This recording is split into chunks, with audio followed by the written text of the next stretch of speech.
Lobbyist, lobbyist, lobbyist. Lobbyist, lobbyist. Lobbyist. Lobbyist. Lobbyist.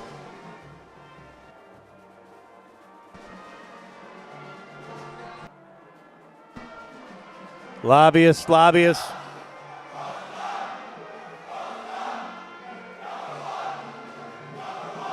Lobbyist, lobbyist, lobbyist. Lobbyist, lobbyist, lobbyist. Lobbyist, lobbyist.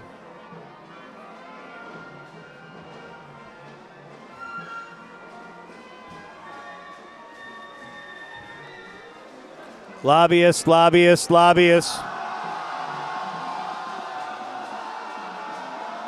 Lobbyist, lobbyist, lobbyist.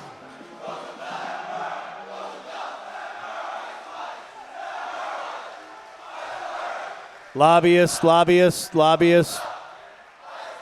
Lobbyist, lobbyist, lobbyist, lobbyist.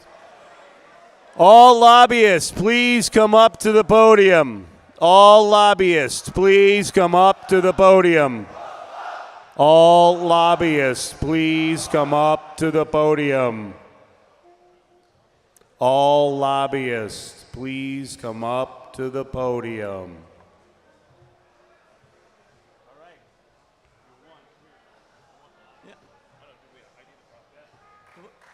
What are we going to do with the flags? Yeah, why are they coming up? Are they just practicing? Oh, they're the practice.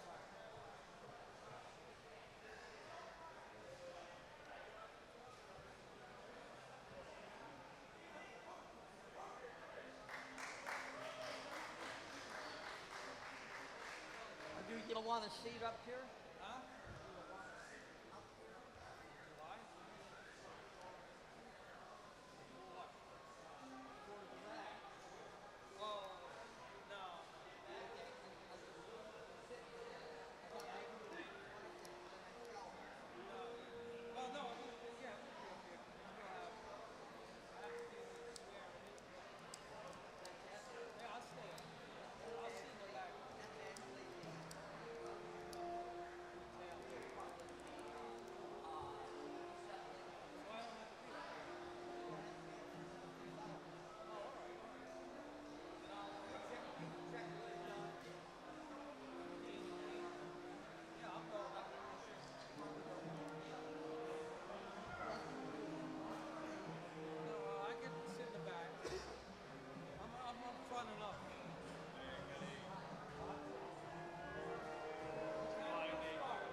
If you want to get the candidates up here, start.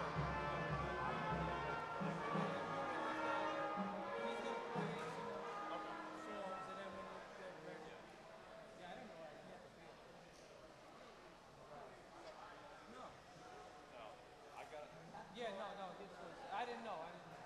I'm leaving.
Okay, the city and county councilors that are planning to practice the parade meet with Tim.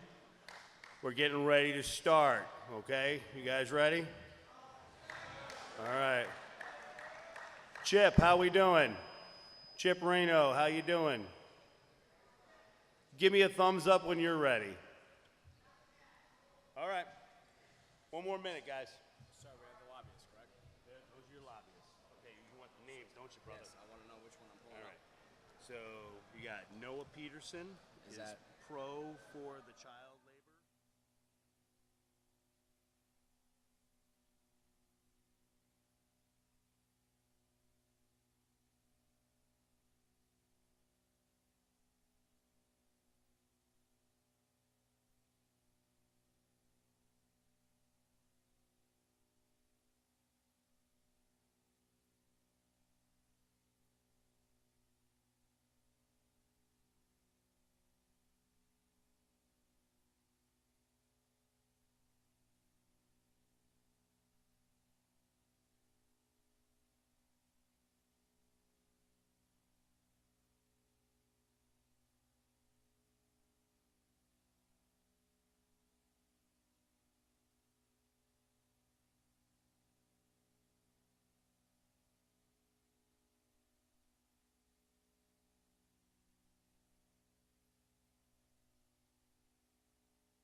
Hello? There you go. All right, we're getting ready here. Real song. All right, we're getting ready. So, everybody, you're going to have as much fun as you want, but we ask you to let the candidates speak so you can hear them, right? Okay. We're going to get ready here in a second. You ready?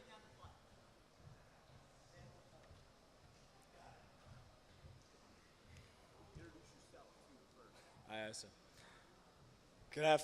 Well, actually, the hours fly by without us realizing, so it is still good morning. Boys State, I will be the moderator for today's political rally. I am Cole Bjornson.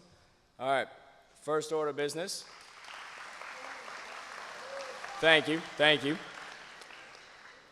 First order to the hall.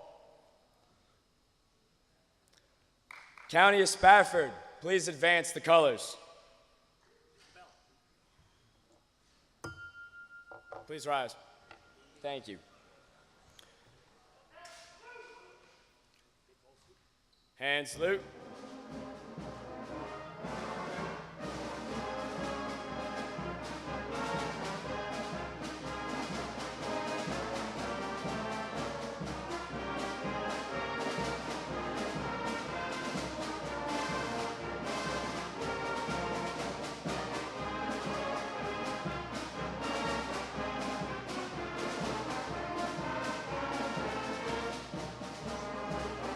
Post, colors.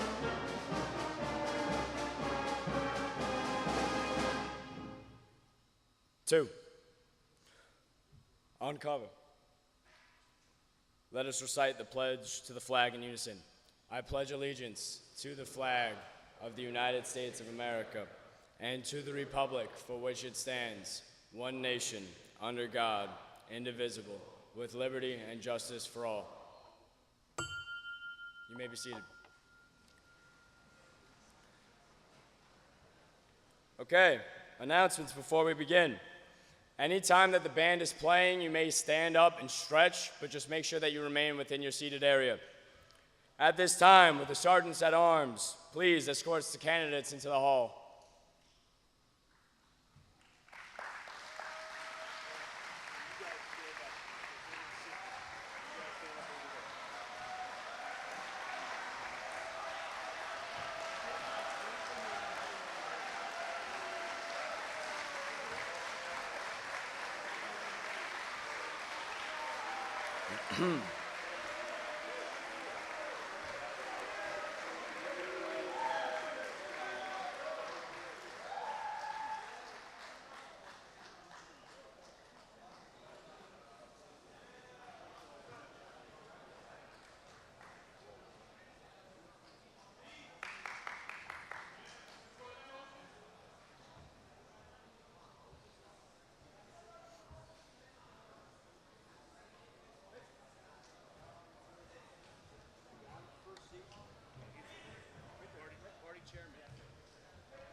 Mr. Chair.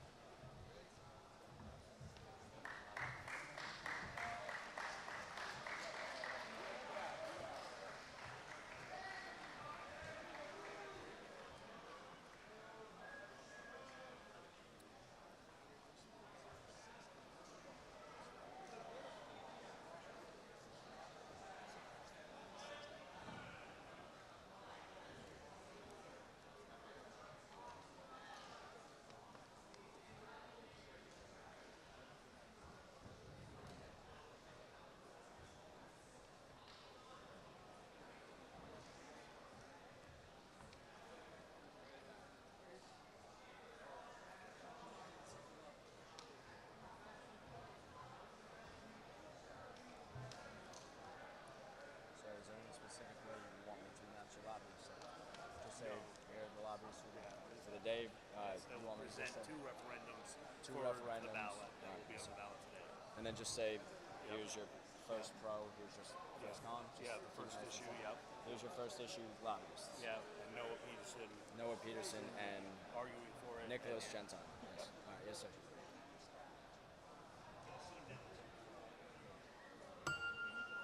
You may be seated. Sit.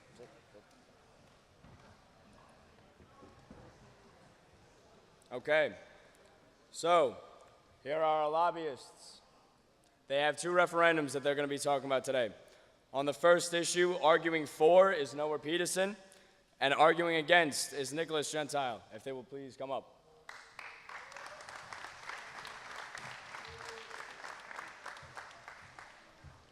Good morning, gentlemen of Boise State and everyone else in attendance. My name is Noah Charles Peterson. I'm from Avoca, New York, and I'm here representing Steuben County. Do we have a paper? No, there was a paper. It is not. No, it is not. No, nobody has a paper, sir. All right.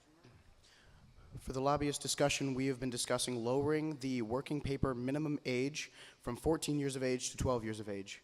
I am pro, and I would like to say that there are a lot of families who are living below the poverty line, a lot of families who are struggling, and one of the first points that I thought of was how children could possibly help benefit their families. The average minimum wage of New York State across the board, when you work the numbers out, is $15 an hour. If a child of 12 to 14 years of age was to work their full allotted amount of hours in a week, that would be an extra $270 to their family each week. And to some people that might seem like a lot, or not a lot, but I know that a lot of families could use that $270. That could make a very large difference. Have any of you been to a job interview and been turned down because you have not had enough experience? I know that that is a large issue with men our age and people our age in general, and I feel that if there were an extra 2 years to be able to work, then you could build that experience. So the time that you are our age, when you are working for a position and trying to get a job, you would have that experience. Someone as simple as being a cashier could say that they've done work with people, they've held money, and they've learned social skills, and that could help them to attain a job.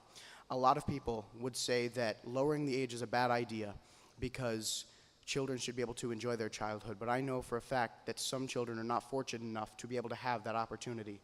I believe that being able to work from a younger age would be able to help build character, build financial stability, and overall be a good idea. Thank you.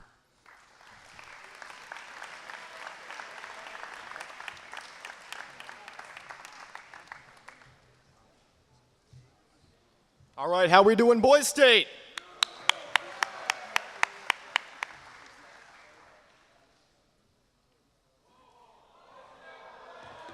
Let me give you 3 reasons why we should not lower the child labor age from 14 to 12. All righty? 3 reasons. Okay. First of all, there will be a negative impact on education. Allowing children as young as 12 to work may result in a decrease in school attendance and hinder their educational development.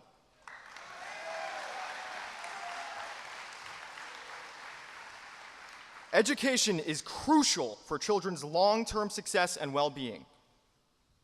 Reason number 2, health and safety risks. Younger children are generally less physically and mentally prepared for demanding work, exposing them to potential health hazards and accidents in hazardous environments. Okay? They may not possess the necessary skills or maturity to protect themselves from workplace dangers.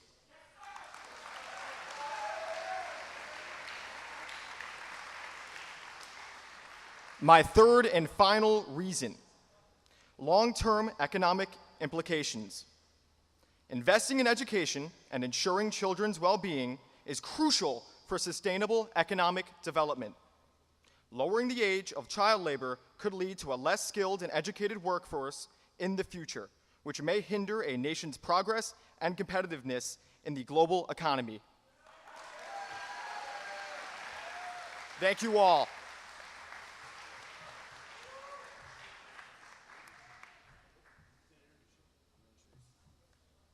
For the second referendum that the lobbyists are going to pronounce today. Again, for pro is going to come up first. We have Alexander Calvati. How do I say it? Calvati. And then we have, for con, Armani Gallo.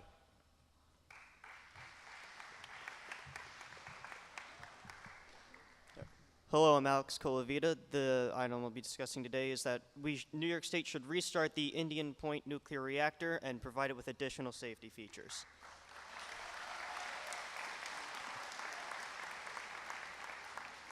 Now, many of you already know this, but the reason why we should restart the plant is because nuclear power is just cheaper, cleaner, and more powerful than its alternatives.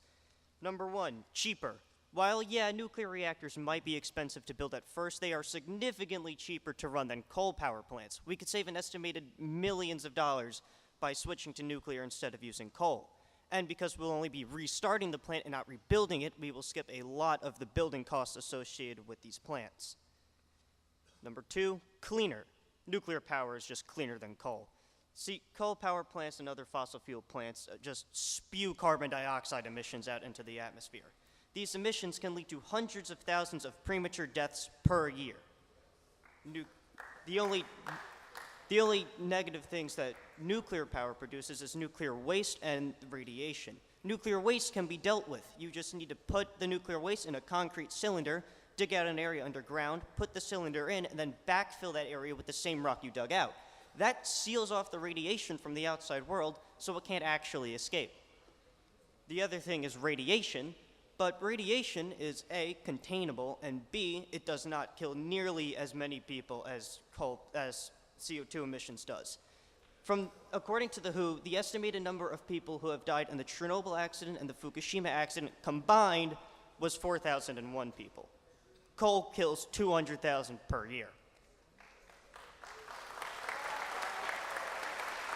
And number three, nuclear power is far more powerful than any of the other alternatives. While it was running, the Indian Point plant produced 25% of New York City's power. We're talking a quarter of Times Square. All those billboards, 25 of that came from just the 2 reactors at Indian Point. To put it another way, 1 gigawatt of power can power 876,000 average homes for a year. Indian Point produced 8,340 of those gigawatts every year. That's a lot of power.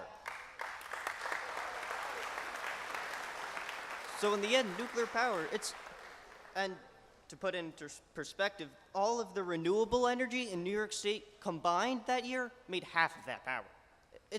Nuclear is just the most powerful form of energy we have. So restart the Indian Point power plant. It's cheaper, it's cleaner, it's more powerful, and it's just better than the alternatives. Thank you.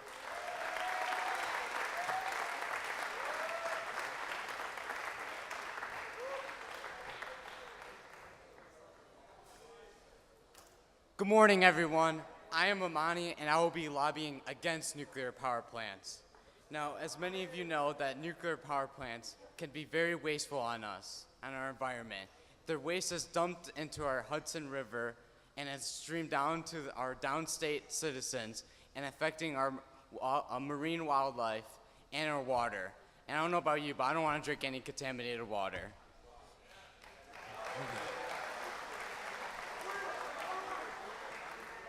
There have also been many incidents where these nuclear power plants explode and get destroyed, and effectively causing a fallout and nuclear waste on our environment. And the smoke and our air quality could be even worse from the Canadian wildlife.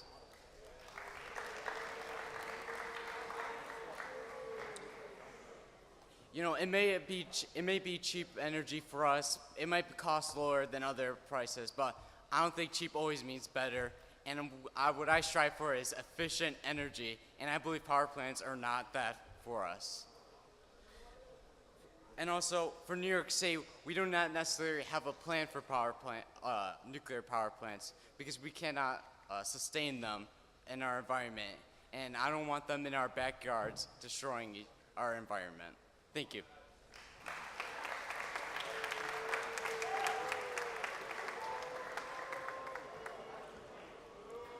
Okay, that was our lobbyist speeches. Once again, I'm going to remind you, when it comes to voting for these propositions later on throughout the meeting, if you are for the proposition, you're going to vote yes, and if you are against it, you're going to vote no. It's going to be on the machines when we actually get to that final point.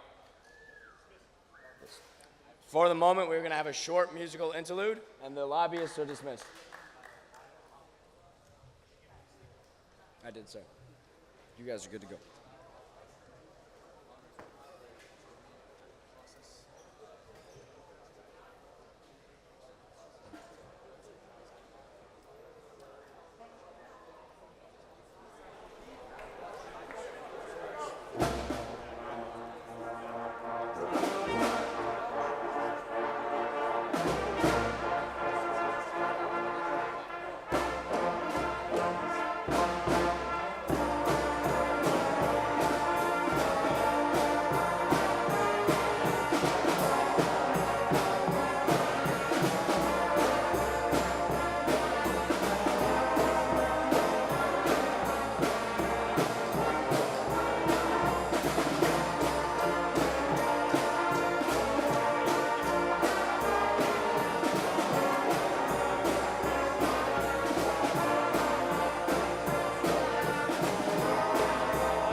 Can the Nationalist and Federalist Party platform chairman report to the stage?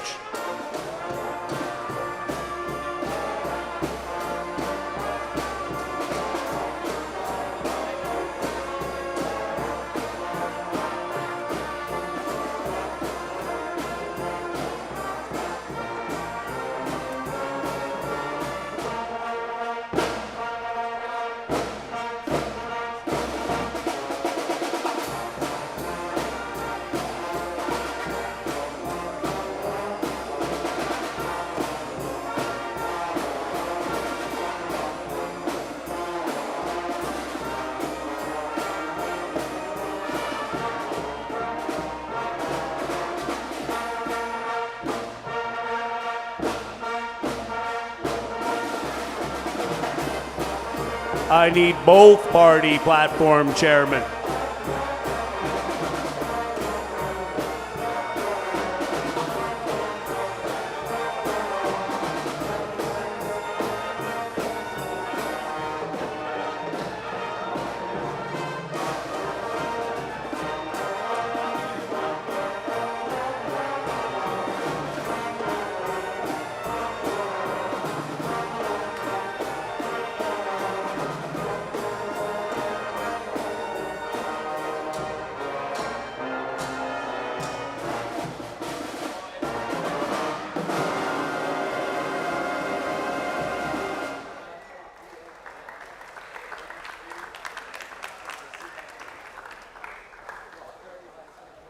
Okay, so the way that this is going to work in terms of which party is going to go before the other, we're going to have a coin flip. So at this time, I'm going to call up both the party chairmen.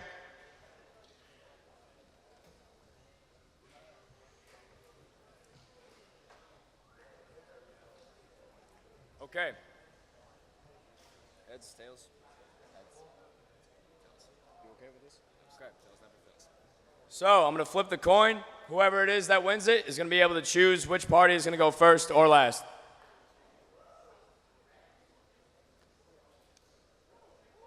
Is that heads or tails on this thing? That's tails. All right. Okay. Who would like to go first? All right, the nationalists are going to be going first. At this time, the parties will present their platforms, starting with the Nationalist Party. Thank you, moderator. Thank you for that. My name is Jack Fisher, number 0401, and I would like to introduce to you the Nationalist Platform Chairman, Adam Bailey, number 447. Thank you very much.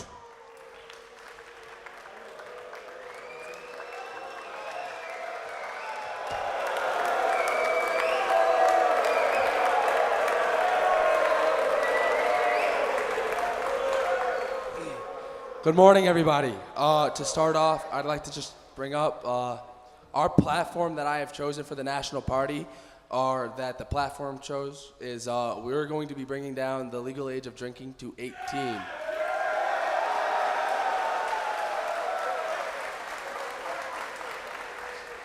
Now, many people may think this is maybe a bad idea or something, but we have limits for it, though. We're going to set limits to make it more responsible, or have the 18-year-olds become responsible with their drinking, right?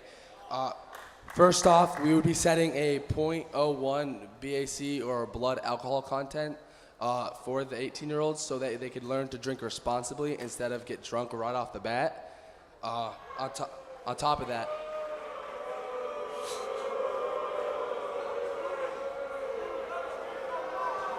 all right, so some reasons why we would be doing this is, one, we need some age consistency with adults, correct? All right, anyways, well, you're considered to be a legal adult at the age of 18. You are able to join the armed forces at 18, and I believe you are able to purchase marijuana at 18. So why not be able to purchase and drink beer at 18 like everything else here, correct? All right. On top of that, if we change it to 18, the beer that these kids would be purchasing wouldn't come from secondhand dealers, basically, right? Like illegally purchasing or fake IDs, correct? It'd bring down the criminal tendencies these kids have, right?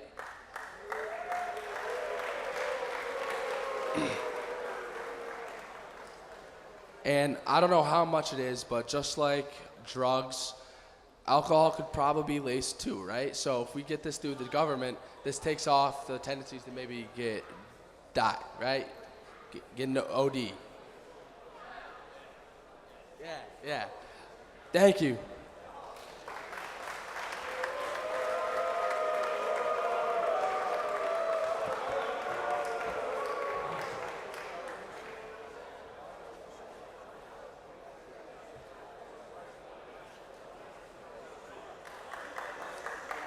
Now, for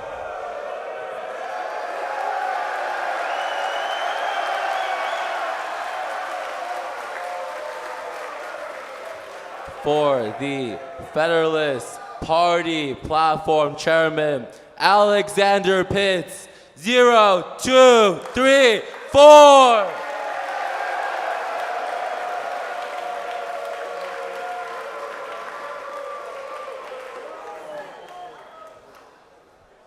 How are we today, gentlemen?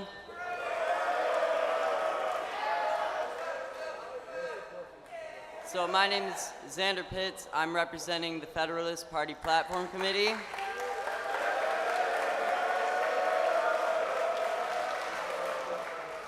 As I understand it, I'm supposed to give you our main bulletin from our party platform. And for that, we have chosen to eliminate the income tax for those under 18.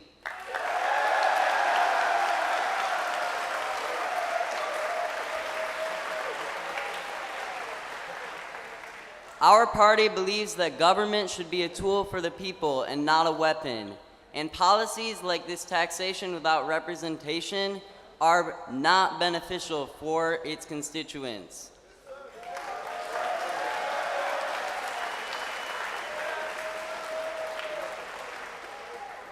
For those who can't vote, it does not make sense to tax their income. They have no say, and so we seek to eliminate that.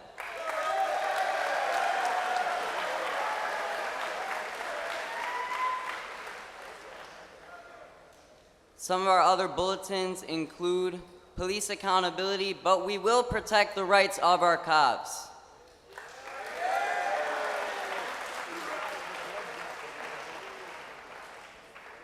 We also seek research for renewable energy.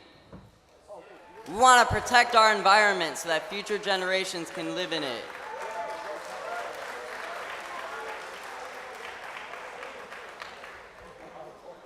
We want to support our state businesses and subsidize our small businesses.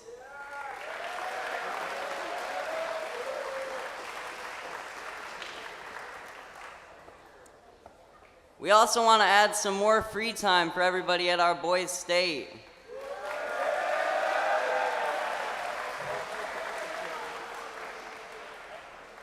And overall, we strive for equality for everybody under the law. We want to protect our constituents.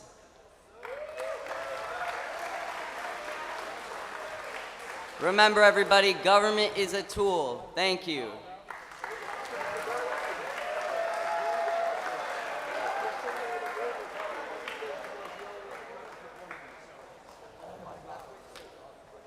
All right. Well, now that we've all heard what it is that our parties want, for now we will get ready with a small, short musical interlude when you're ready, and then we will reconvene.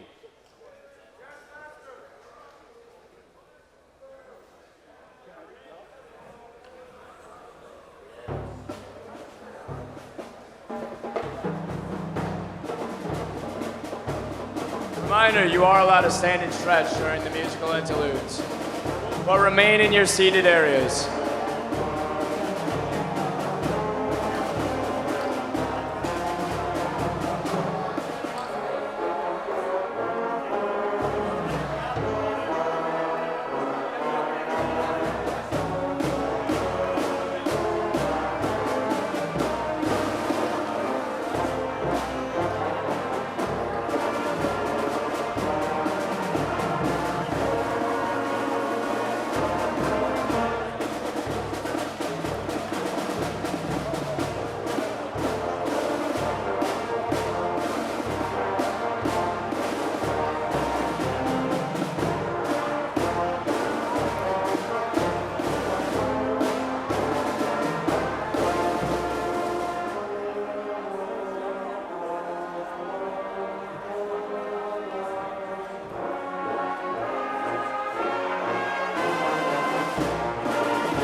Thank you, band. All right, next order. We're going to have the speeches by the candidates for Justice of the Court of Appeals. Just to set the precedent, Each of the 14 candidates for office will have a maximum of 2 minutes that will be counted by the city clerks to give his campaign speech. Each candidate will alternate. I would like to announce that it would be a good idea for all of you to take notes based off the candidates, based off of their ID number, in order to remember what it is that you want when we get to the voting. A scale of 1 to 10 will work well. At this time, I would like to call up the Nationals chairman so that he can bring up his first candidate. Then it'll go to the Federalists and back and forth.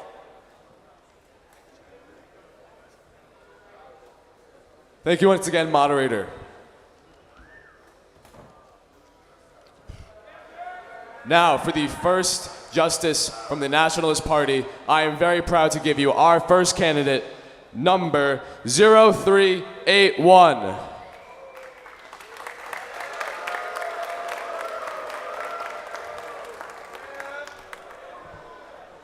Good morning, everybody. My name is Ian Schaefer, number 0381 of Shiberlin County, and I'm running for the Nationalist Party. My fellow candidates have all prepared compelling and thought-provoking speeches. However, there is a topic that we need to touch upon. The most influential, enduring issue that mankind faces is warring political parties pitting the hard-working people against themselves for their own material gain.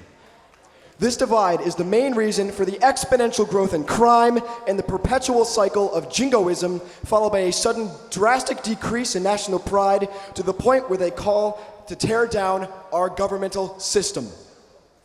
Also, as a senator, I will listen to the bills that we pass together as a bipartisan House in order to end the senseless bipolar behavior that we have overcome. Think of this divide as the Grand Canyon. And the only way to bring this gargantuan divide together is not to push the canyon. It must decide for itself. Instead, I propose we fill the canyon with cement. Where the canyon is the people, and the cement to fill it is our policies. Let me repeat that. Our policies. Both nationalists and federalists working together for the betterment of Boise State and America and the world as we know it. I will have you know that my character and decision-making have been tried before, and I have passed with flying colors. As Chief Justice Clarence Thomas once said, "It takes a person with a mission to succeed." And well, I am that person. My mission statement: I stand for honesty, popular sovereignty with power to the people, and freedom and justice for all. God bless Boise State, God bless the Constitution, and God bless America. Thank you very much.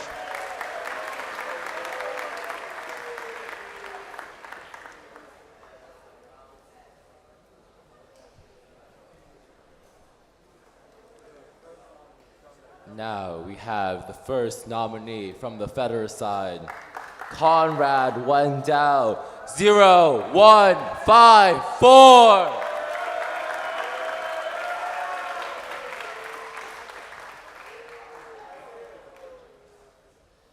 Gentlemen, I stand before you today, the United Assembly of Boise State 2023, as another citizen, a friend to many of you, and a peer to the rest, humbly asking for the opportunity to serve my peers, my brothers, in this great state in the best way I know how, as a justice upon this esteemed Court of Appeals. Now, I could dive into my extensive experiences in the courtroom, and the many mock trials and classes I've attended at school and at West Point, explaining to you all exactly why I believe I'm qualified for this position. Or I could detail my passion for law and my desire to pursue this course following high school. But no, I believe that should there be any one point I emphasize to you all today, it is that I will serve this state to the utmost of my ability as a fair, unbiased justice alongside my distinguished peers on this court. Nationalists and Federalists alike, know that you, each and every one of you, will have an equal opportunity for justice with myself upon that court, because there is no place for partisanship in this position. My name is Conrad Wendell, citizen number 0154, and I eagerly look forward to working for and with you all. Thank you, Boise State.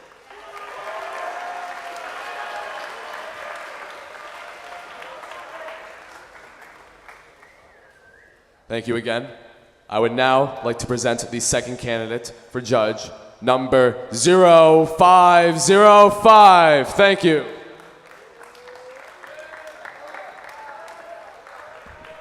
What is up, everybody? Hope we're doing all good today.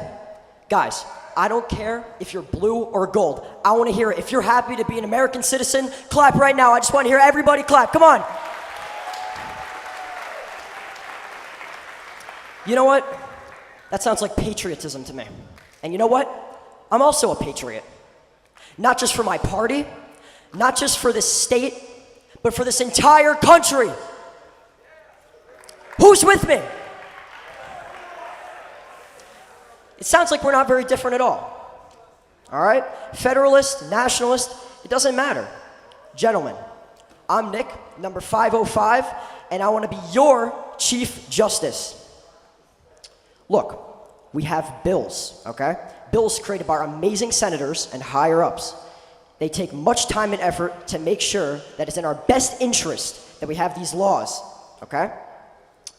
These laws, well, some choose not to follow them, all right? And it's my job as Chief Justice to sort them out so we can all have a great time here.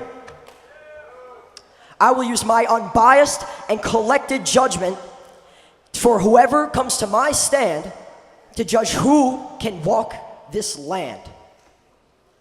Finally, a quote by our amazing Sergeant of Huang County, Sergeant Gunny. If you want to be ordinary, do ordinary things. If you want to be extraordinary, you got to put in that little bit of extra. Gentlemen, I have that extra. Vote for me. Nick, number 505.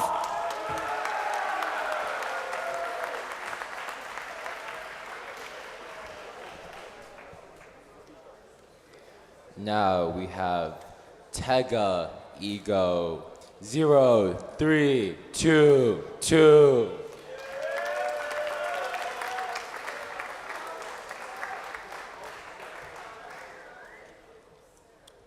Good morning, Boys State. My name is Tega, and my ID number is 0322, and I'm running for judge of Court of Appeals.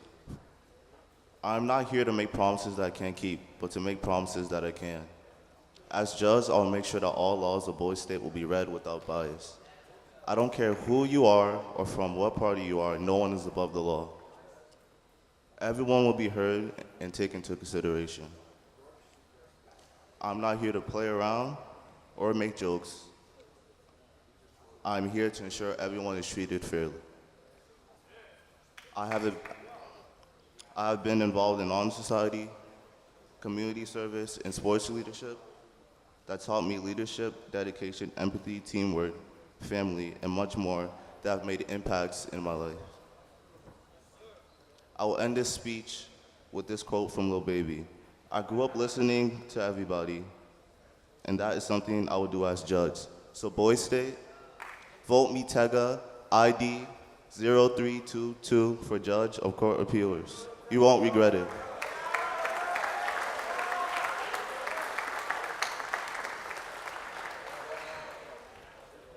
I'm pretty sure you guys can all count, but if not, we are up to our third judge candidate. Now please give it up for the Jalonsta Monster, number 0537. Give it up!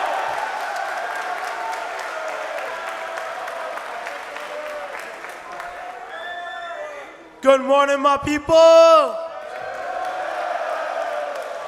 My name is Jelani Michael Harris, but I know all of y'all know me as the Jalonsta Monster, and I am running for justice of the New York State Court of Appeals. Now listen, I have extensive background in law, right? My dad served 22 years on the proud NYPD rank and file, right? And now listen, there's a lot of things in this state that we gotta take care of legally. And the most important thing that I care about is this monopoly. This monopoly is known as College Board.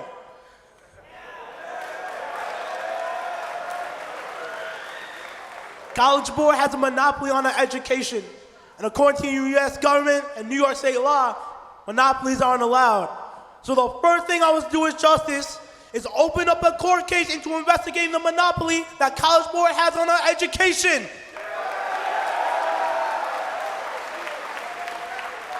Second of all, I'll start bringing these illegal liquor sales to justice. It's time we get these illegal licenses and all these like shoe polish drinks off our streets. We gotta keep the kids safe and we gotta lower the drinking age.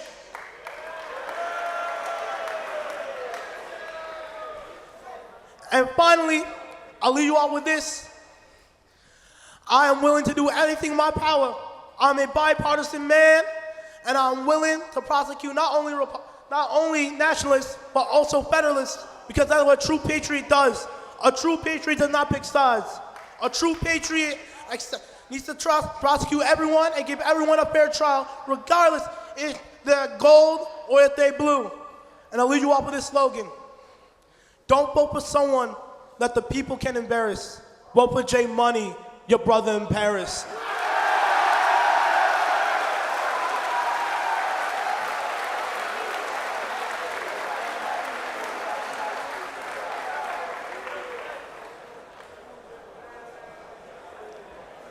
Now we have Peter Seeley, 0102.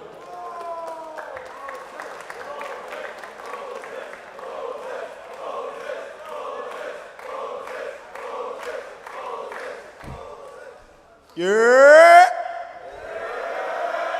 Good morning, Boys State. I am Peter Seeley, number 0102. But my brothers from McLeany County knows who I am. What is my name? What is my name? Thank you. I am here to make sure I stand here as one of your justices. I want neutrality. I want everyone to be able to have the right of a court. The judge of the Court of Appeals is supposed to work for the people and not just one group. I want everyone to have justice in this good state, this boy state.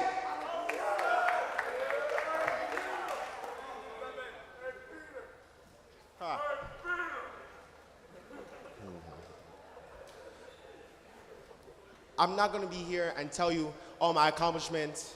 I worked with my city's YPI, our Youth Police Initiative, to improve our community in Poughkeepsie, Dutchess County. But I know you guys are tired. It's 9 a.m. in the morning, but it's too early for this. Yeah, I know. So I just want you guys to put this in the back of your mind and think for a justice who will give you justice and nothing less, okay? All right, good night.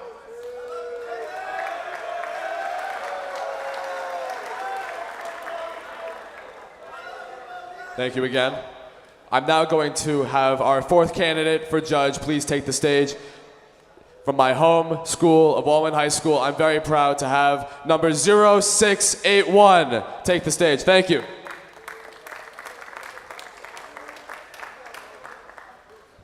Good morning, Boys State.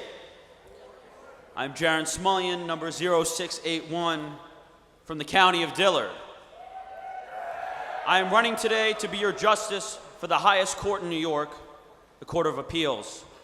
The justice system and its ideals in the United States date back all the way to 1789. The ideals and purpose of the justice system is to bring order and balance to the state of New York and, of course, to the United States. I believe that it is my duty to uphold these ideals and carry on this sacred system that has been a major part of democracy for so long. I will end with this quote from the Honorable William H. Rehnquist, former Chief Justice of the United States Supreme Court. A judge's disposition should be about evenly balanced between sail and anchor. He cannot be anchored to the past mechanically, he ought not be moved by every puff of novel doctrine. I will not stay in the past, and I will look towards the future and give everybody who deserves justice, justice. Thank you very much. May God bless you, may God bless New York State, and may God bless America.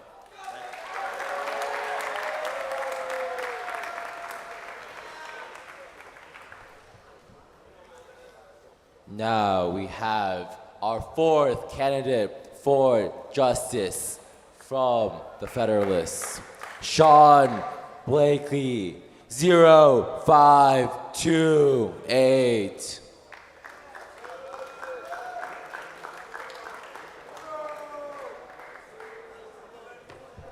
How we doing, Boy State? My name is Sean Blakely, citizen number 0528. I'm from the city of Neville in Pedro County. I have a keen interest in the law. My uncle works as a judge and has helped me understand what it's like to be a judge at the high level, which is to decide and uphold the single greatest document ever created, the Constitution, and any amendments that are added to it. And in the Constitution, I deem the most important things are freedom and individual rights. Let me tell you what they are. Abraham Lincoln once said, when the people fear the government, that is tyranny, and when the government fears the people, that is liberty. Under me, you will ensure that there will be a lot of liberty in this country. The government will fear you. But you will also be given natural rights or individual rights. As Thomas Jefferson said, we hold these truths to be self-evident, that all men are created equal, and that they are endowed by their Creator with certain unalienable rights, that among these are life, liberty, and the pursuit of happiness. Under me, you will have all three of those things.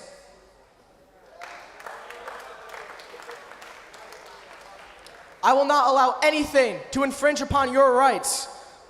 A vote for 0528 is a vote for you.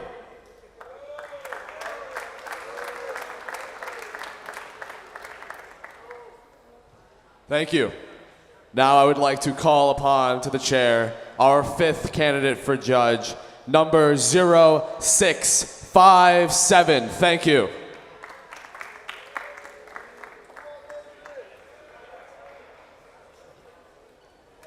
Good morning, Boy State!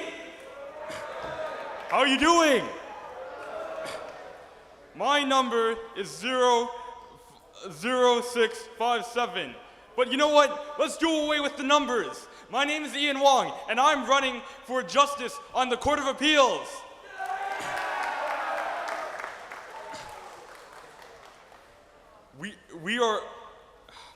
We are all individuals with our own names, lives, and most importantly, rights.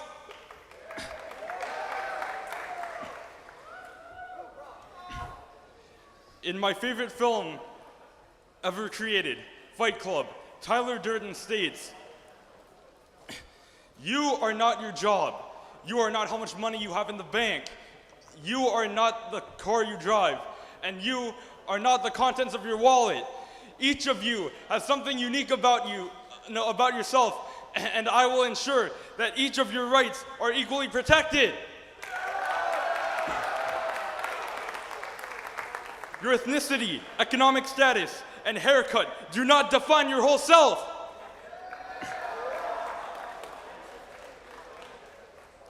The individual is what brings power to Boy State, and I will ensure that each of you will have your rights. And if anyone dares infringe upon them, you're gonna have a word with me.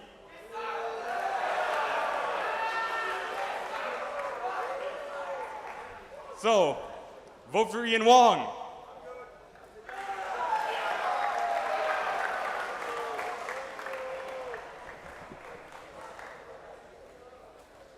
Now, our fifth candidate, Jonathan Litwalk, 0600.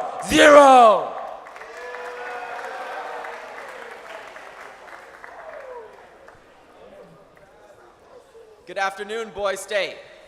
For those of you who are unaware, my name is Jonathan Litwalk, or better known by the number 600. Let me hear it, Spafford, come on.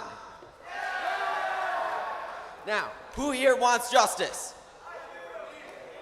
As the sitting judge for Oneida City Youth Court and intern for Oneida City Police, I, along with all the other people here, are qualified for this position. The difference is, I will be impartial for all, and I will act in the name of justice for all Boy State citizens. Vote 600. Thank you for your time.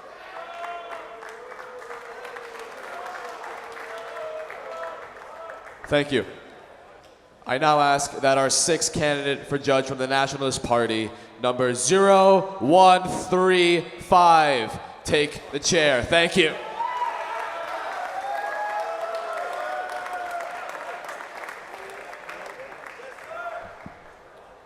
Hello, boys. My name's Gabe Lunenpack, and I'm from McNeely County. I'm not gonna lie, I had no idea we were giving speeches until like 5 minutes before I walked in here. Wanna know why that is? It's because I was taking the bar exam. Guess who I did not see taking the bar exam with me? Most of the judges. None of them were proving that they had what it took. None of them had that grind. None of them cared about the law, and I did. So I'm not gonna sit here and shove the same boring speeches that they were busy writing while I was taking the bar exam down your throats. I'm gonna be real with you. All of these party platforms are great. I don't wanna be taxed, but I also wanna drink. How do I pick what's good? The good thing is, you don't have to. As a wise man once said, as a wise man, Howard Taft, President and Supreme Court Justice, he probably said this, I'm not sure. If you can't fit in the bathtub, build a bigger one. We can do all of these things. With me as justice, we could get everything done. I'm impartial. I will help lowering the drinking age, and I will help with their stuff too. Thank you.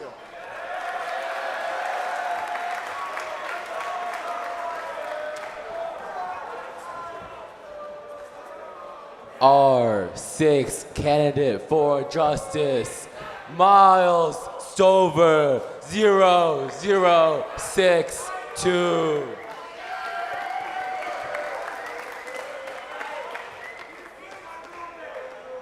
Hi, everybody.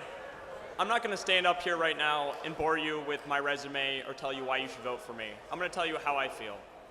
I believe in justice. I believe in the sort of justice that our Marines fight for every day, that our uniformed officers stand up and sacrifice their lives for, so that the individuality of every person is recognized. I want you guys to look around right now and see who you're sitting next to, what they're wearing. Everyone's got gold pins, blue pins, but all together we're wearing this one white shirt. This white shirt and uniform stands for our unity, and we're more than our differences. As one Boys State, we stand together, and as a justice, I want to make sure that everyone's individualities are seen, but also they're represented as one person, not their differences. I'll leave you today with one quote from this world's best keeper of justice: I am vengeance.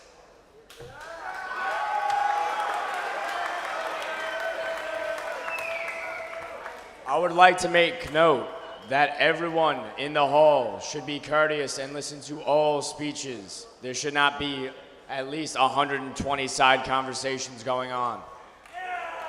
Order in the hall. Thank you, thank you. Now I would like to give you all the Nationalist 7th candidate for judge, numbers 3, 4, 9. Please take the chair. Thank you very much.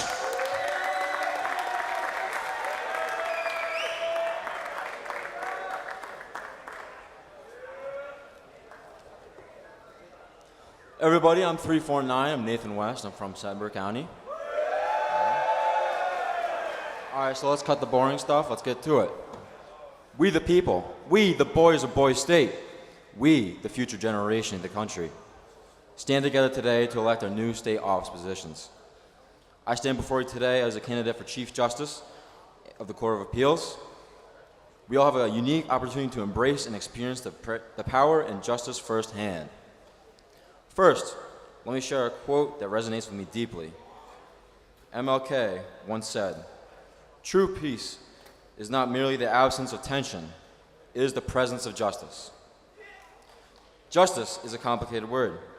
It represents a concept as well as a way of life. The breathing force that holds the power to transform lives and uplift communities. Justice should be accessible to all, with fairness and equality. Now, let's get serious here. Justice is not completely present at Boys State. If you don't know, Scheiberling has AC and suites for dorms.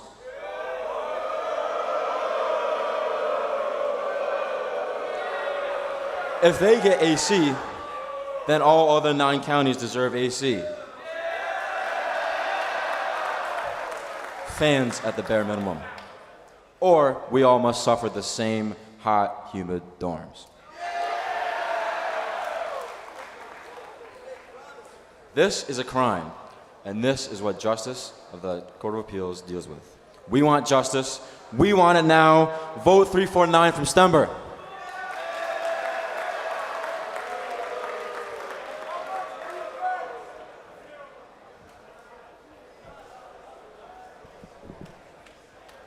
The last candidate cooking up some justice is Z Chen 0694.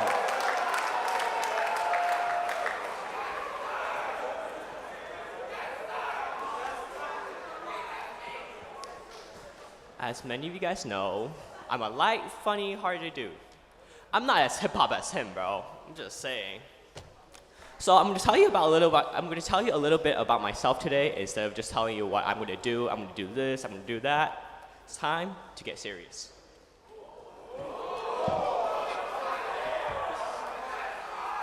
I have a dream. Well, we all have dreams, right? So let me ask you, what do you want to do when you grow up? Well, at least for me, woman. And I'm going to be the first Asian justice at the United States Supreme Court. There has never been an Asian justice throughout U.S. history.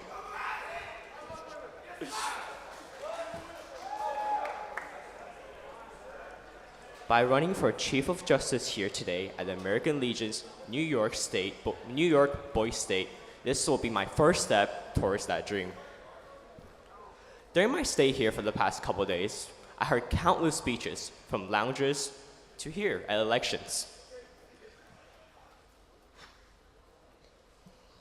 There are truly idiosyncratic individuals here, ranging from boys from the city to boys living in farms, and an individual who did all he can to support his family during the Ukraine war.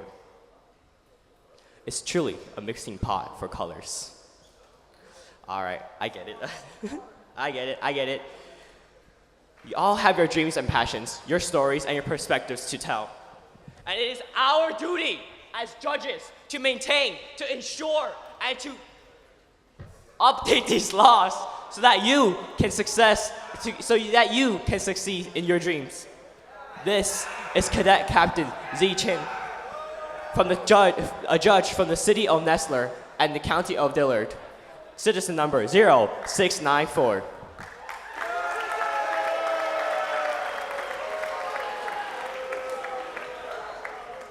At this time, I would like to call our bandmaster for a musical interlude.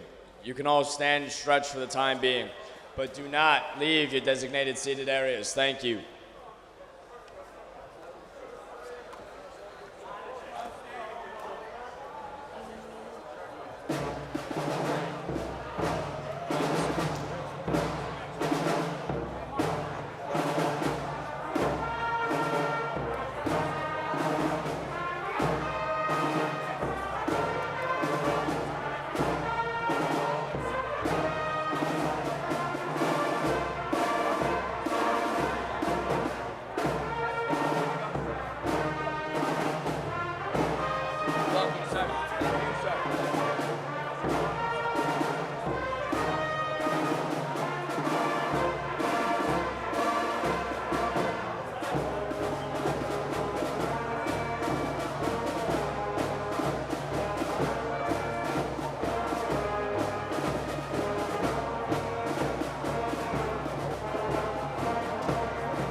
Good morning, gentlemen. We have some glitches this morning we're going to smooth out. The bar exam ran into the assembly and so on and so forth. At the present time, the rally we're in, the assembly that we're in, the first part is supposed to be in the rally, which it is. And the second part is going to be the voting, results, a speaker, and the swearing in of different offices. In order to allow you all to go to lunch in a timely and orderly fashion and the program to proceed, we are an electoral process here. At the end of the rally portion, we will adjourn for lunch. We will go to lunch. We reconvene at 2 p.m. 2 p.m. for the second part of the assembly, which will include what we said about voting and so on. It's going to push the schedule.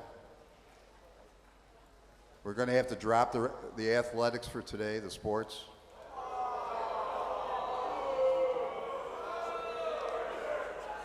You got to take the bad along with the good. We want to be able to have our governor in place, and you want to have his people do their jobs. The legislative is going to be affected a little bit. We'll come up with a later on as far as where the legislation is going to be. This may bleed into the ban time. It's going to be a chain reaction, but we'll make it work. Why? Because you guys are top-notch, cream of the crop. All right? Right here, oh yeah. Oh yeah.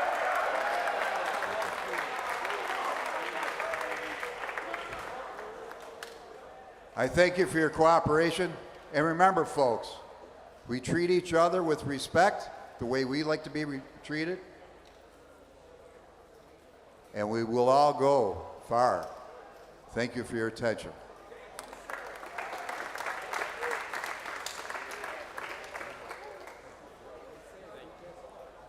All right, so next orders of business. We are going to be going in this order: Nationalists first, followed by the Federalists as according to the coin toss. First, we are going to be doing Comptroller, then our Attorney General, and then our Lieutenant Governor. Speeches for these offices will be 2 minutes long. You can only have the two choices when it comes to the voting, and you may only vote once.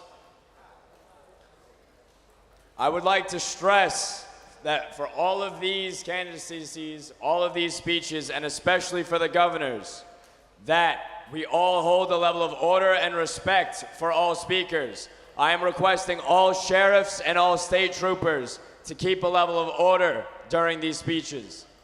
At this time, I would like to call up the Nationalist Chairman.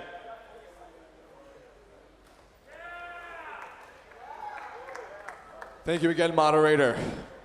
Now I am very, very proud to announce the Nationalist Comptroller for Boys State 2023 candidate number 399. Thank you, guys.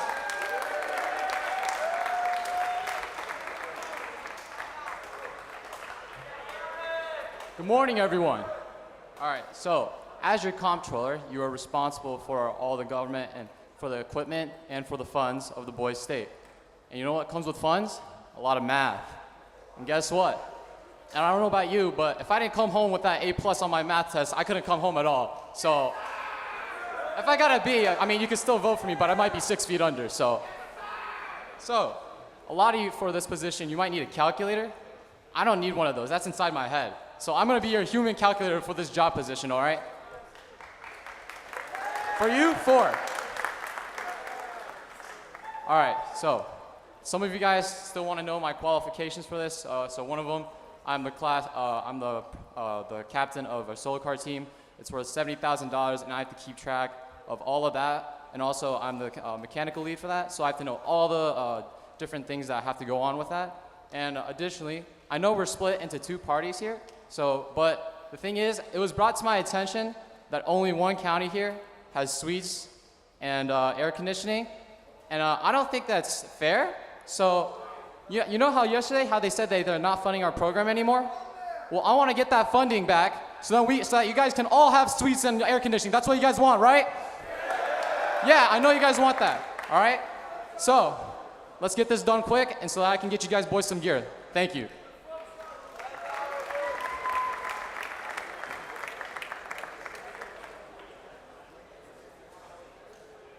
Now we have your money man, Alexander Jeffrey, 0706.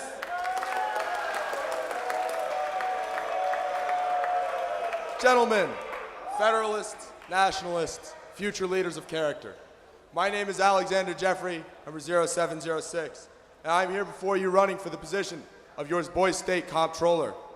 Now, my responsibility at this position is to ensure that the legislators and the assemblymen, our governor and lieutenant governor, and our senators can do their job and pass effective legislation to ensure that your benefit, the policies that you voted for, the policies that our party stand for, and of course, the policies that affect Boise State as a whole, including said air conditioning, better water bottles, and more free time. I know those are interests for all of you. Now, it is my responsibility to manage the budget and equipment and resources of this state to ensure that those things can happen. Furthermore, I will use my 1.5 years of logistics coordination experience to make sure that this runs smoothly and I complete this to the best of my abilities. Now, the Federalists in this room will tell you that my nickname is the Wrench. We also say,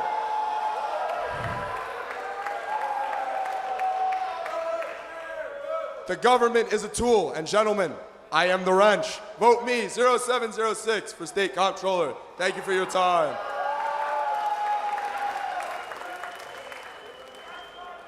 At this time, we're going to be having our speeches for Attorney General. Again, I turn over to the Nationalist Party Chair.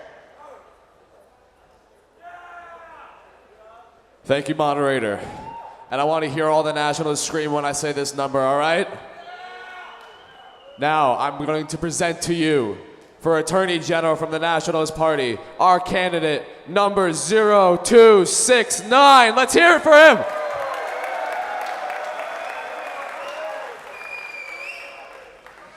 Gentlemen, good morning. I'm Ethan Grzoulis, representing the Nationalist Party. I am honored to stand before my fellow Boise State citizens in our rush to control the government, specifically as Attorney General. Many of you have heard the claims of nominees before me regarding their qualifications, but what backing do these qualifications have? I'm great as a student. So is everybody else standing here before you. All of you here had to have some academic achievement to actually come to Boise State and be in the chairs you are today. When it comes to leadership experience, the same is true. All of you have some experience controlling and leading others. So then with that being said, what makes me any different? Not all leadership experience is weighted the same. For me, I'm in charge of the operations and training of over 400 cadets at my military high school. If that's not leadership to you, I also have been representing the Nationalist Party as a chairman, trying to get things done quickly and efficiently. As the position of Attorney General is one of legal nature, it's important to have experience, almost vital to have experience, in the legal and judicial fields. I've been fortunate enough to live with a dedicated New York State prosecutor of almost 20 years of service. While proximity to a position does not guarantee qualification, I have hands-on experience also working and volunteering for my county's district attorney's office.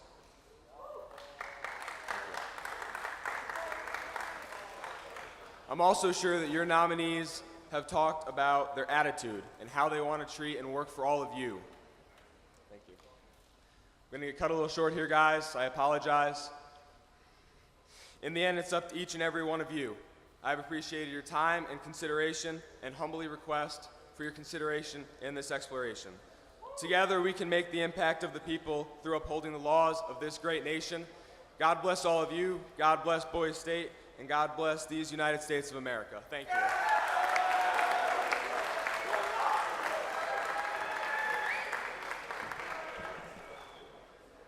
Now, for our Attorney General, I'm proud to introduce the man, the myth, the legend, Santino Lombardi, 0688.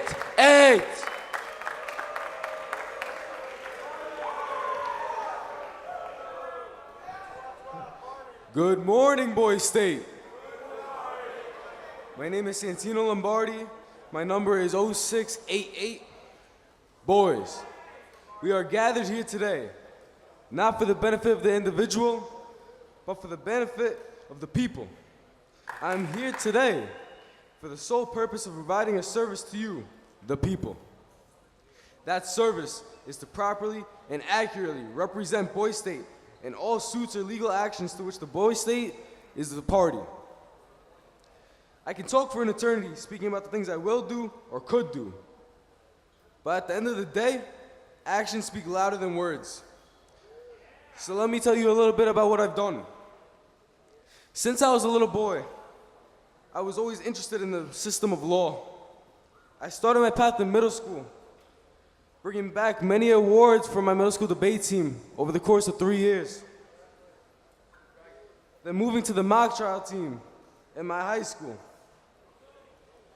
My high school has a law class and program that I have been taking for the past 3 years, which equates to the first year of real college-level law. I've taken an exam proving my competency within the system of law. I'm the president of the student body and the commander of my ROTC in my high school, as well as a member of my National Honor Society.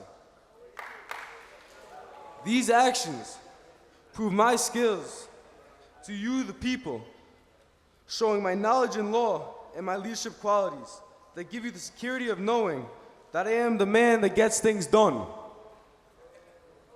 I believe that strong men don't stand alone, but they stand together.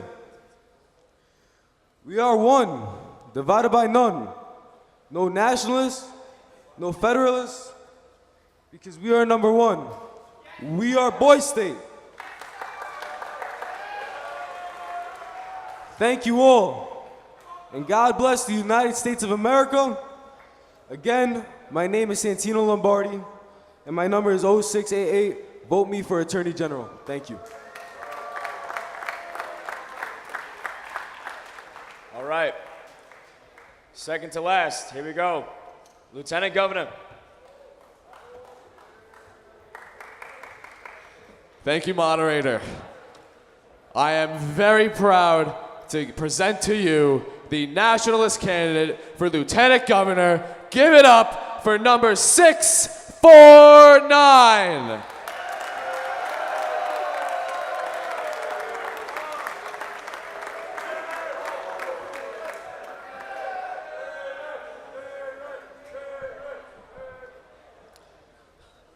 What's good, Boys State? My name is David Allen Hall III, representing Stafford Monet. All right? Yeah, love you boys. Love you boys. Why did we come here to Morrisville? Why did we come here? I'll tell you why I came here. It wasn't just because of my great accolades. You know, I've been representative of my student council. I've been representative of NHS and all that jazz and biz. But most importantly, I came to represent your voice, all right? No matter what it is, whether it's Schreiberling asking for a lowering of the drinking age, whether it's Fish's demand for a better education system to get rid of this torturous Regents, I come to represent your voice in the highest court, or the highest position I can stand and I can offer, all right? I am up there with the governor and the Senate alone, all right? I preside over the Senate itself to make sure that your voice, that your matters come out as equal and as possible. Oh my God, as best as possible. To the regular citizen who feels their voice does not matter, to the regular citizen who feels that they can't have their voice reach higher than the room itself, I believe you. It's not just this room, all right? We can go higher than just this room. As high as you want to, all right? Because I promise you, it's no monkey business, all right? What we came here to do, we came here to win. Federalists and nationalists alike. Thank you so much, and good day.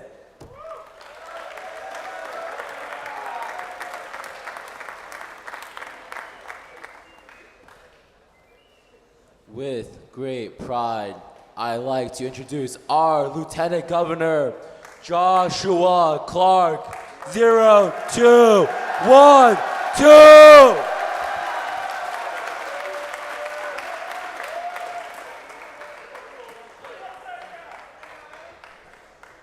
Good morning, gentlemen. Good morning. My name is Joshua Clark, citizen number 0212, but many of you might know me as DJ Khaled. Now, I'm short on time. Now, I could go on and on about why I'm qualified for this position, why I believe you should vote for me, why I think I'm the best for this position. But I'd rather just start with my slogan. Ready? This is gonna get you guys involved. I would like all of you to place your hand on your badge, please. Your Boys State badge. And I'd like you to repeat after me.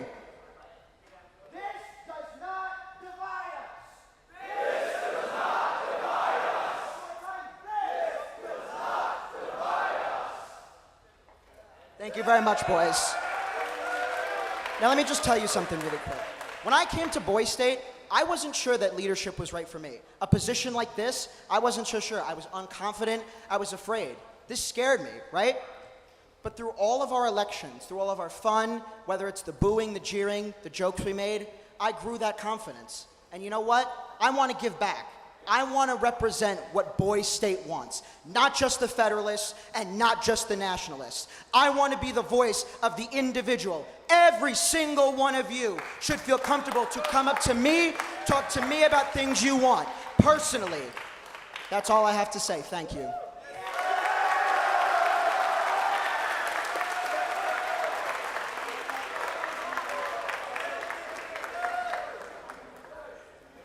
All right. I know we're all hungry. I know we all want to go to lunch. Some of us are a little mad about the way that things went when it comes to sports. I understand all this. But now, it's going to get a little rowdy. It's the governors. We understand that. But please, maintain a level of order and respect for all speakers. At this point in time, I would like to call up the National Party Chairman for their nominee for governor.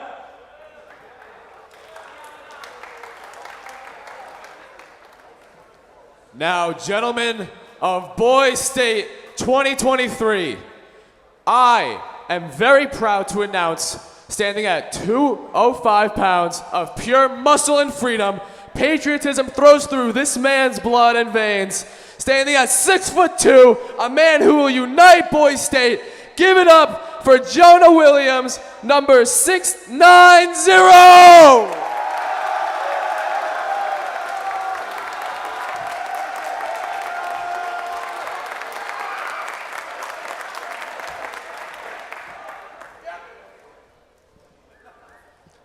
Good morning, Boys State.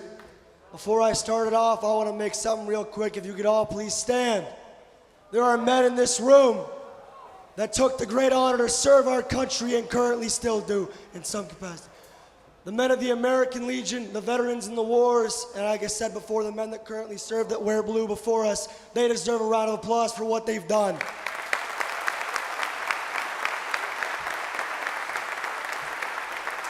Thank you, thank you. You can sit back down. You're not gonna stand the whole time, don't worry about it. Now we're all here because of them. But why, who are all of us? Let me tell you a story. There once was an Egyptian king. Now this king wanted to gather together the greatest horses that there was in all of his land. That is every Boys State held across the entire nation. He sent his men out to every corner of the country and they brought 100 horses back. Now he trained these horses, he had them work hard, they were good with skill and they were fast as each and every one of you are, and all Boys State members across all states, but he did one thing specific. Every time he rang a horn, the horses came to him. He taught them loyalty. Now what did he do with that? He put all the horses on the top of a hill. He fenced them up. And at the bottom of the hill was all the food and all the water they could possibly desire, but they couldn't get it. He kept them up there for weeks. Eventually his men came to him and they said, "Sir, the horses are gonna die." He said, "Give them 2 more days." At the end of the second day, he opens the gate, lets them run down. As they're halfway down, he blows his horn. 5 return. Those are the 5 stallions. Those are the 5. Now, there's more than 5 of us, but that's what we represent. What's that right there? Yeah, when Morrisville's here, it's a Mustang. But when Boy State's here, it's a stallion. Now, we are the Empire State. From the great tall skyscrapers down south to our capital to the east, to the falls to the west, to the mountains north, and the farms and hills that connect each and every one of us. We believe in excellence. That is our state motto, Excelsior. To put ahead, to show excellence, and that's what we are. We are the Stallions, gentlemen, the Stallions. Now to rearrange the words of the great, great man, Neil Armstrong, I want you to understand that this is an important event. One small decision made here at Boise State for New York is a giant leap made for the state as a whole. You have to understand that things that we do here can implement things outside of it. And also things that we do here can pass on to future Boise States. Last year, our governor ran believing that phones should be allowed to Boise State. Now we have them. Well, I believe this. Look at the tags on your shirts, gentlemen. These shirts are made in Honduras. They need to be made right here in the US of A. The water bottles, they are fantastic, but how many of you have dropped them and water spilled out? Come on, might happen. Yeah, we need better water bottles. Also, how many of you waited in a long, long lunch line? We have better systems to make that more efficient, quicker, so all of you can eat and all of you have space to eat. That's what I want to work towards. Now, I also want to work for this state. Everybody keeps mentioning standardized tests. I agree, but I have a system for that. I'm calling it the CTSI, the Critical Thinking Skills Initiative. We stop giving standardized tests to which you have to memorize things. There is a dumpster up there full of books that students had to memorize and then threw out when they were done. That's not what we should be learning. We should be learning the ability to communicate with each other, the ability to be one people. That's what should be taught in every school across this state and across this nation. That's what I believe. Now, I also think that our Bible right here, it's not descriptive enough. Now, I want you guys to understand that who I am going to elect, if elected governor, as appoint, my apologies, as commissioners for all the great positions are going to be people with skill. I believe I would rather have a warrior in a garden than a gardener in a war. I believe that the men in those positions should have high skill, high practice, and the ability to do the jobs and not have to worry about even doing them in the first place because we'll already be performing to such a high standard than not being able to do them, not knowing how to do it, and then have to do it. That's what we're going to do. I've had multiple people come up to me talking about, all right, I'm running out of time here, but I'll say this. God bless this nation. God bless Boise State.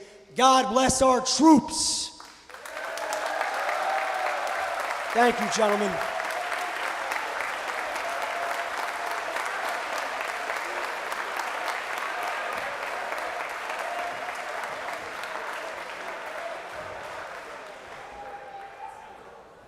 Now, with great pride, I like to announce our Federalist Governor, someone who is fueled with patriotism, who will fight for liberty and freedom, someone who you see every single day, your CP, Lissandro Medina, 0190.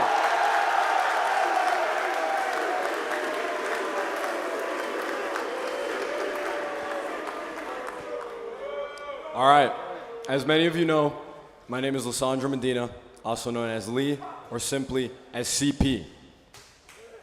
Now, as CP, I believe it is my duty to tell you all what's for lunch today. It's gonna be burgers and fries. Moving on. The purpose of us being here today is to elect a governor for Boise State. Now, the purpose of governor is not to stand up here and tell you what I think is wrong and what I'm gonna fix. That's not the purpose. The purpose of governor is to find what you all think is wrong and to fix it for you. That's the job, and that's what I'm gonna do.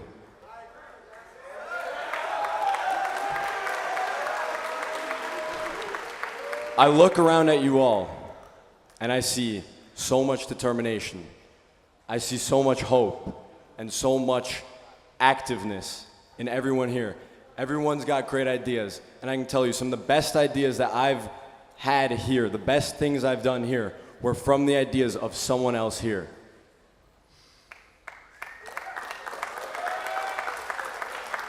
I believe you all have fantastic ideas. Every single one of you is a leader in your own right. You all have your own ideas, you all have your own hopes and dreams, and I believe that every single person here at Boise State will fulfill those dreams because we are winners!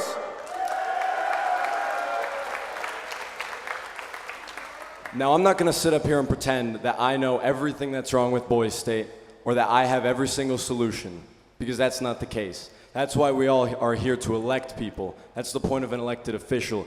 You all have a person to speak to who's gonna help work with other people to fix those issues. But I've got two questions for you. One, do we want more free time?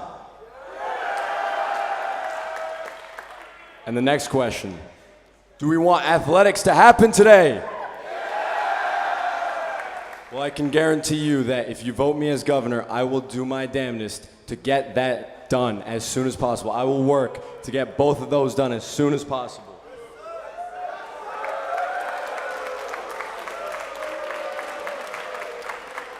Now, I'm gonna say this.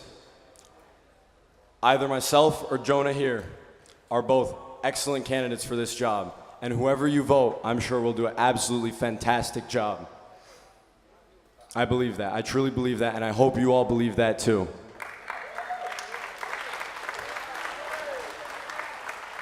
Gentlemen, God bless Boise State, God bless you all, and God bless America. Thank you.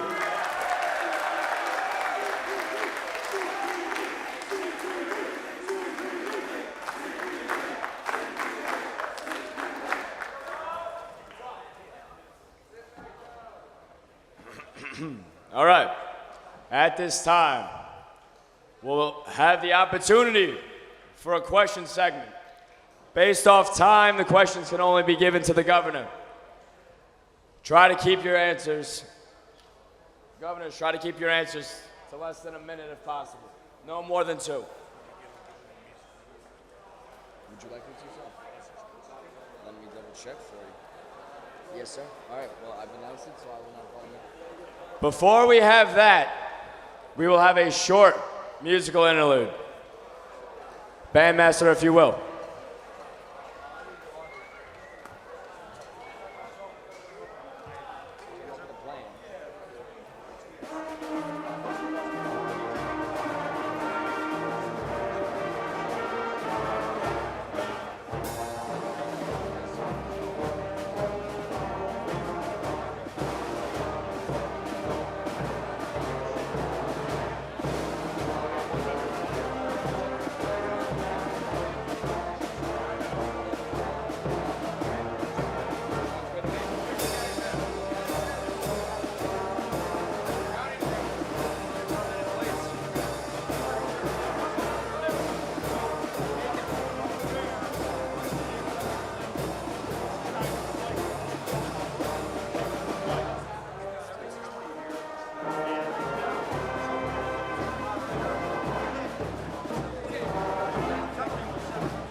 happened. They just walked up. That is.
Yeah, keep it around there.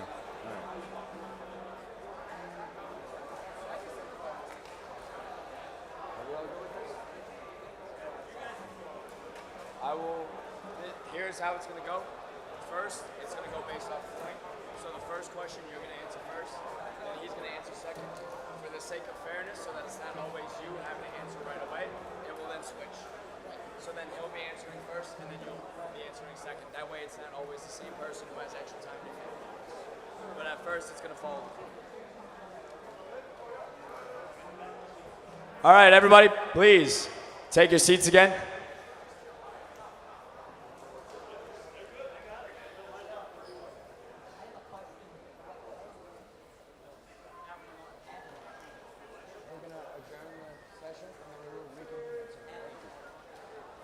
Everybody, please find your seats.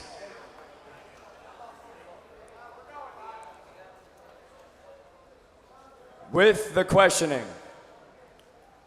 for all fairness, as so that we do not have 5 people rush from right here, the chairman and the governors have both agreed we will pull 5 counties out of this hat. Each county that is selected will have 1 representative. There will be 5 questions. Your governors will have 1.5 to 2 minutes at tops to answer. Both governors will answer each question. The governors will switch in rotation, so it's not always the same one who gets extra time to think.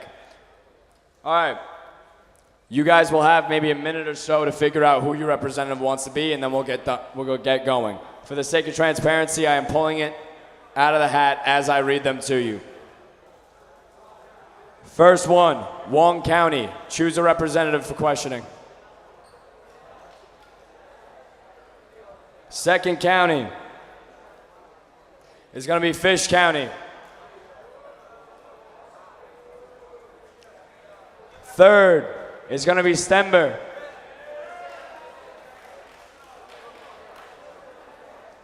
Fourth county is going to be Pedro.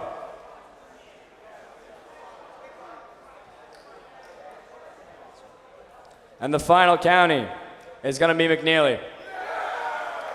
Each of you choose a candidate and please have them up at the microphones. Thank you.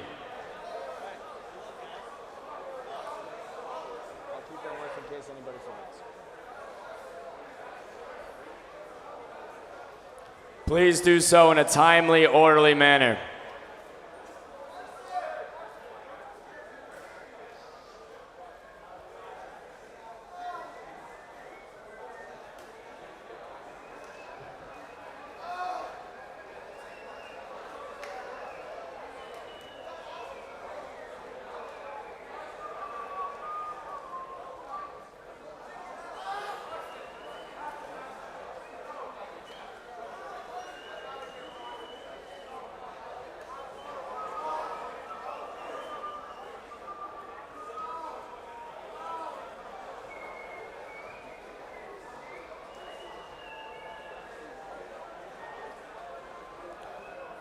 Let's try to speed this up a little.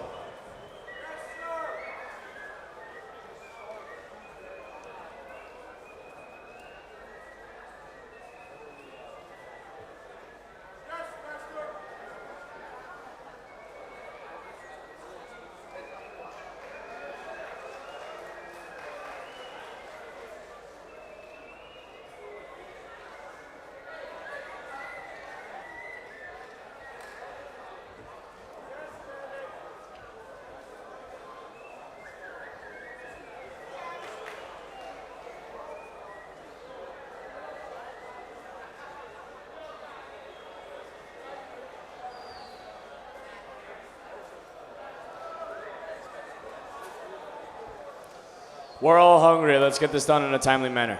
Is that everybody up? Do we have all counties? All right.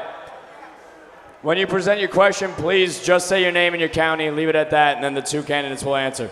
Go ahead.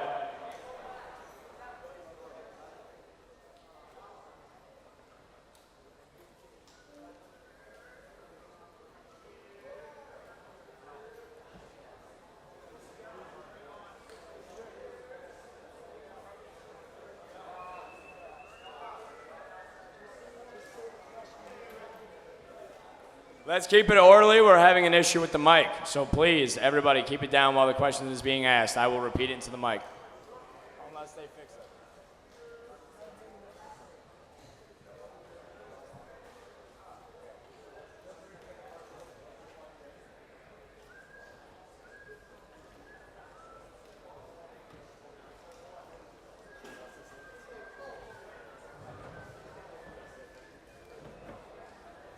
So the question is, for the governors, if you are elected, would you be able to promise to appoint positions from all of the counties, not just your home?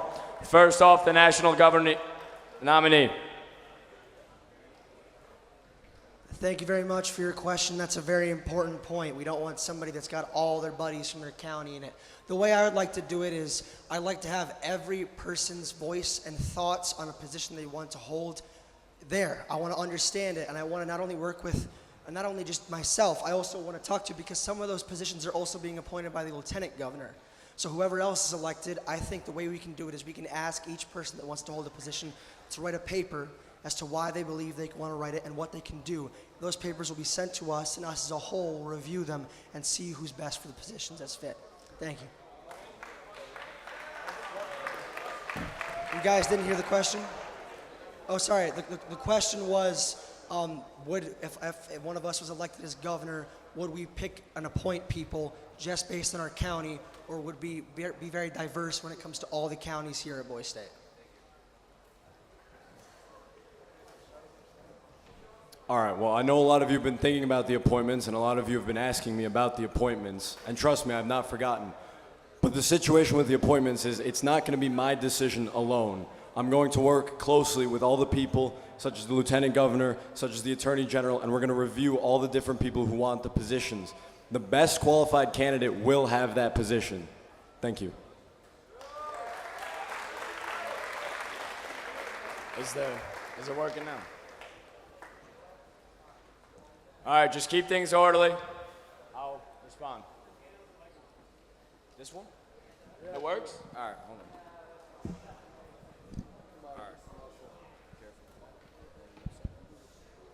My name is Leo. I'm from Fish County. My question is, what is the biggest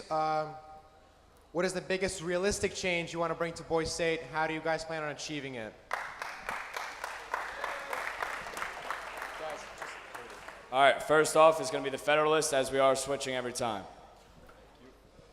All right, so the first immediate change that we can make is athletics today. I feel like there can be definitely some work there. We can get it started. We can get athletics back today.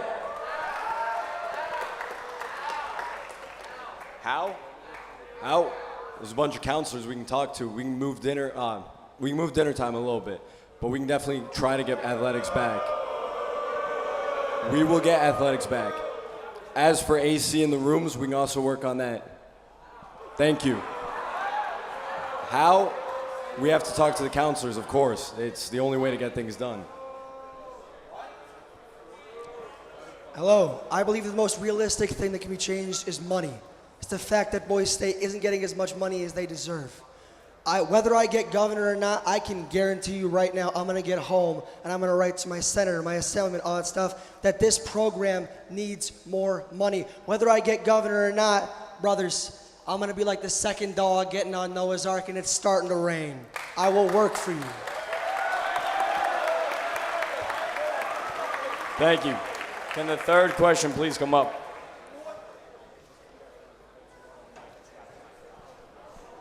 Our original question was about athletics, but our next question is mostly for the Nationalist candidate. You have an even number. How are you in the Nationalist Party and not the Federalist Party? Please try to keep questions pertaining to both candidates. That's a very one-sided question that does not necessarily apply. Do you have any others? The question was specifically for the national candidate, how is he a nationalist if he has a even number? It does not apply to both, and it does not apply to the position of governor.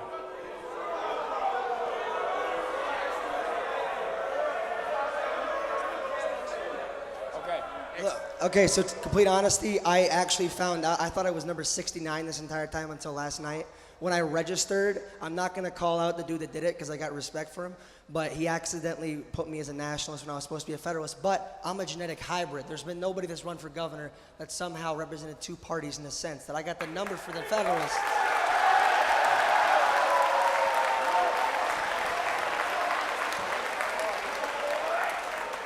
Pedro County, please think of an actual, secondary.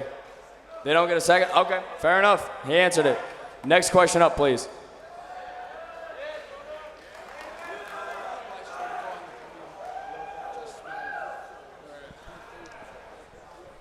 I told you I'd get that mic, okay?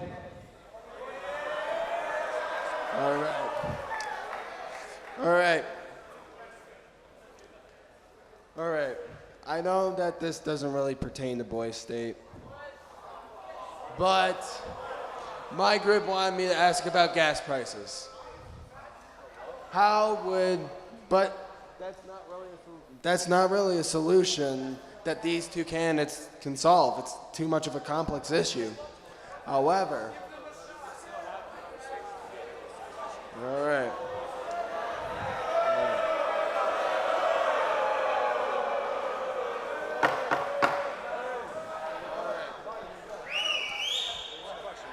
All right.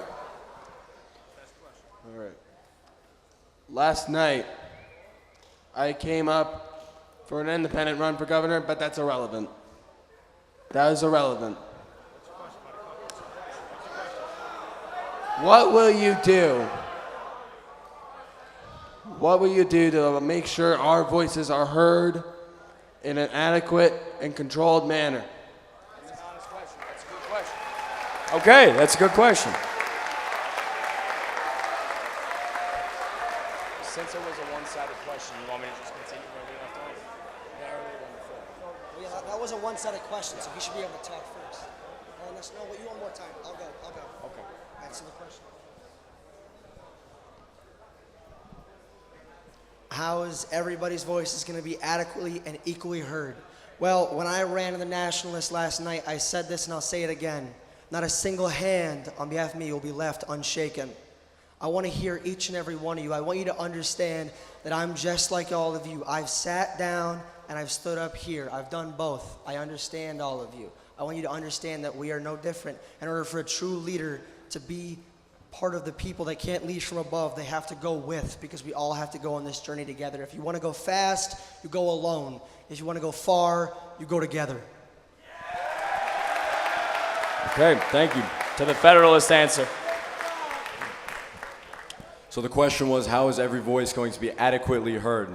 Well, the structure of Boys State is set up to where you talk to people who are in positions that can speak to the higher. It's a chain of command. But more than that, as CP, you've all seen me. I've seen all of you. I've spoken with many of you. I listen to what you want, and we listen to each other. The whole point of Boys State is to get conversations going between all of us. Thank you.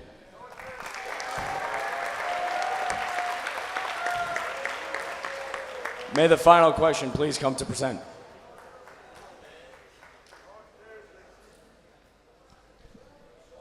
So I'm interested to know how checks and balances is gonna work if both the lieutenant governor and the regular governor are from Kogatek for the Federalist Party.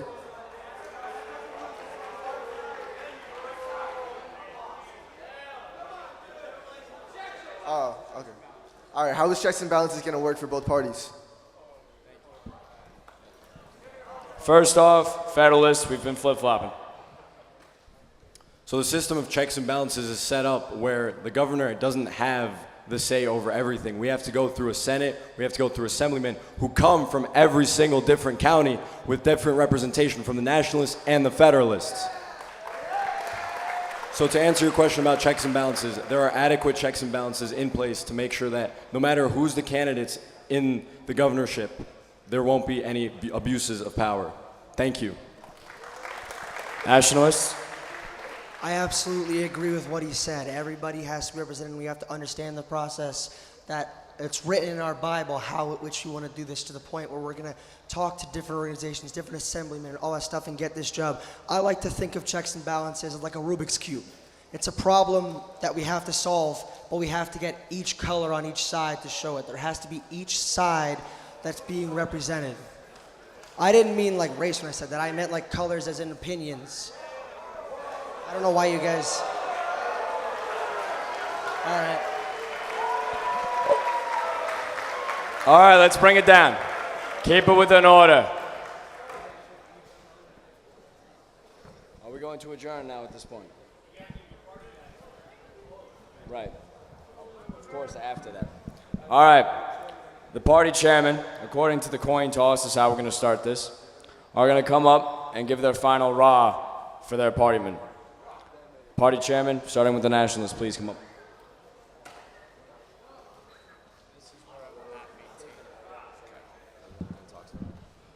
Moderator, I would like to offer for both the Nationalist and Federalist chairman to give this final farewell speech together.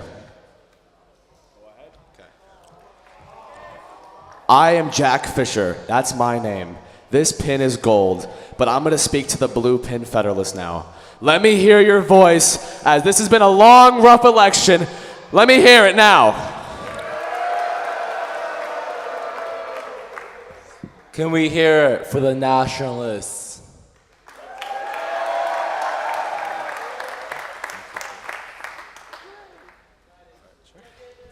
Today has been a very long day. I got up 4:30 in the morning to take a nice shower with AC, and I plan on making that different. Sorry,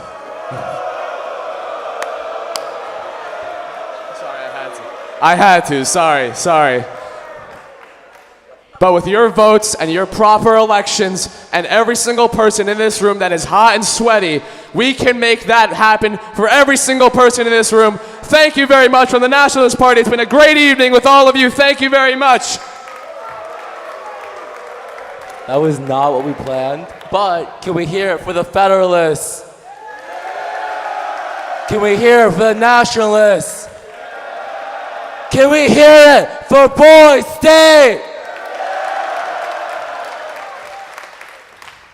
The biggest problem with our nation right now is polarization. People are divided across party lines.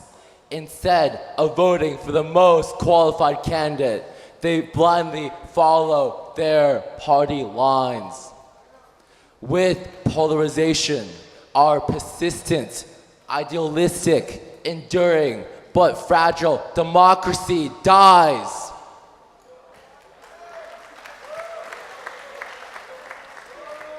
We are not Federalists and Nationalists. We are one country under God.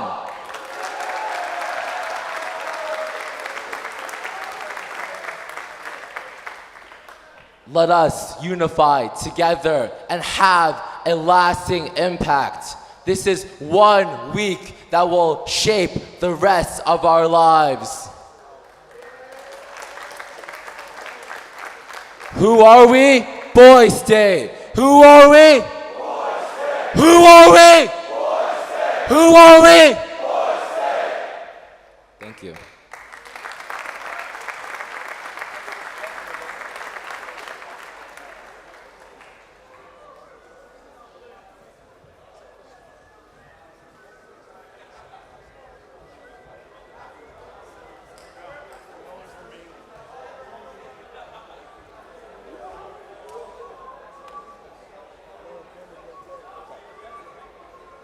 Well, because it's an adjournment.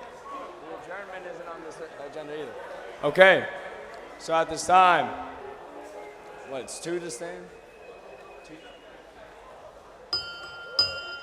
Please rise.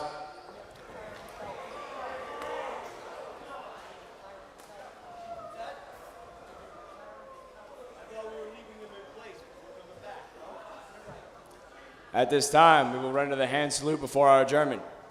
Ready? Hand salute.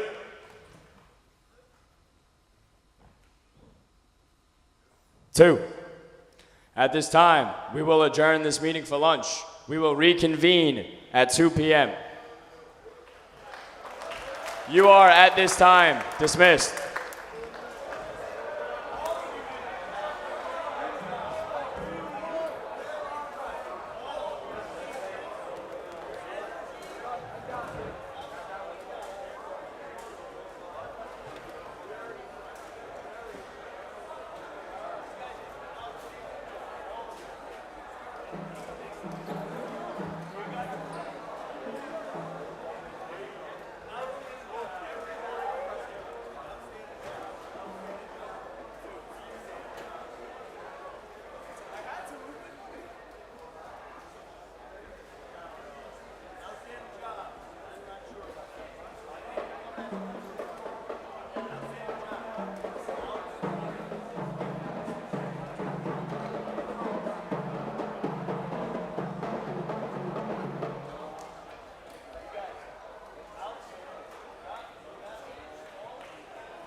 Testing.